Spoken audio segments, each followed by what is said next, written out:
Hi everyone, and welcome back to my channel.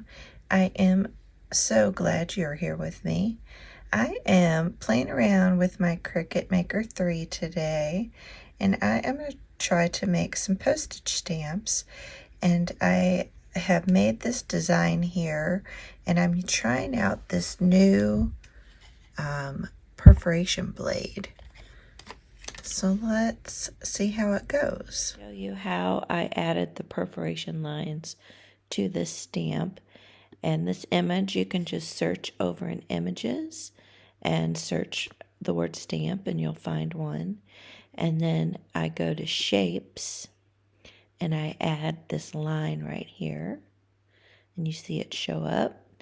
And let me zoom in a little bit for you guys. And I make this the right size and I put it in here at whatever size I want and the location that I want. And then I go up to here. Right now it's set to be a score line, and I change it to make it a perforate line. And then when I click off it, you can see that it has the little dashes.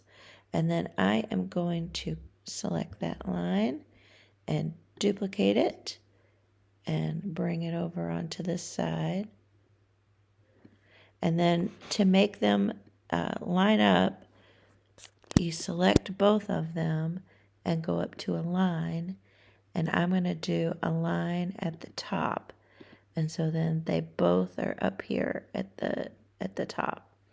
And then I'm going to duplicate it again. And this is the duplicate button over here. And now I want to rotate it 90 degrees.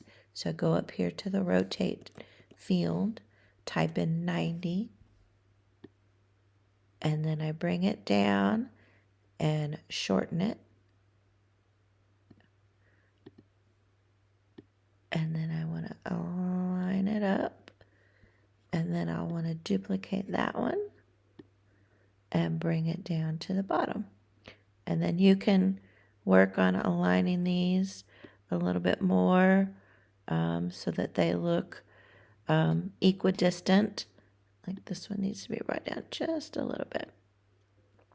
And once you get it to your liking, now you want to attach your perforation lines to the stamp, and you do that by selecting all 4 lines and the stamp itself, and you see they're all highlighted over here, and then you click the attach button. And now I can move this around and they'll all move together, and that way the Cricut knows to put the perforation lines on the stamp right here, and then it will cut out the edges of the stamp. I also wanted to show you could use the perforation line to make tickets.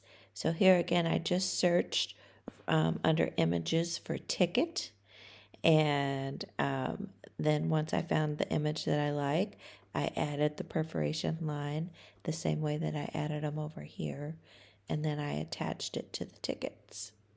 And so you can duplicate this, and then you can add these two together so you can make them longer strips.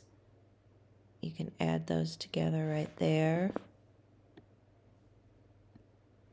and do a line top, and then what you'll want to do is hit the weld button. So now you have these all 4 tickets right here, and then you can add your perforation lines. So I'm going to use a piece of 8.5 by 11 cardstock. I would say it's kind of maybe a medium weight. And then here is the perforation blade. Can you see the little indents right there? So let's see what happens.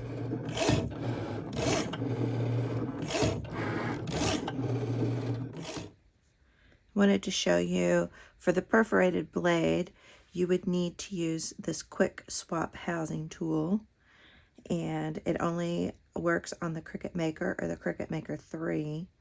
But what's cool about it is you just push the button and it'll release whatever tool or blade you're using.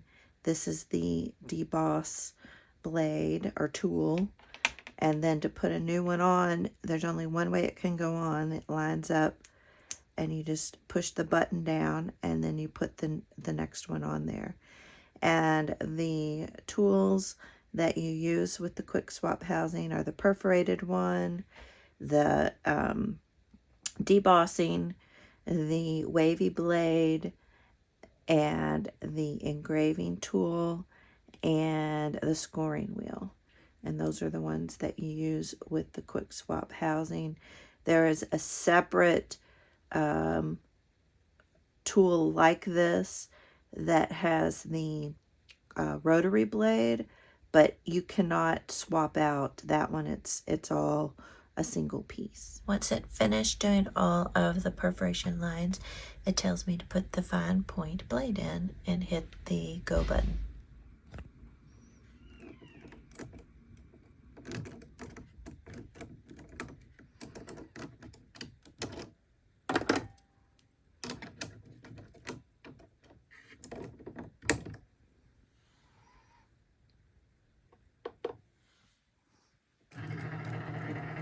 And it took maybe a couple minutes to do the perforation. That's about it. It is cutting these little scallops pretty quickly.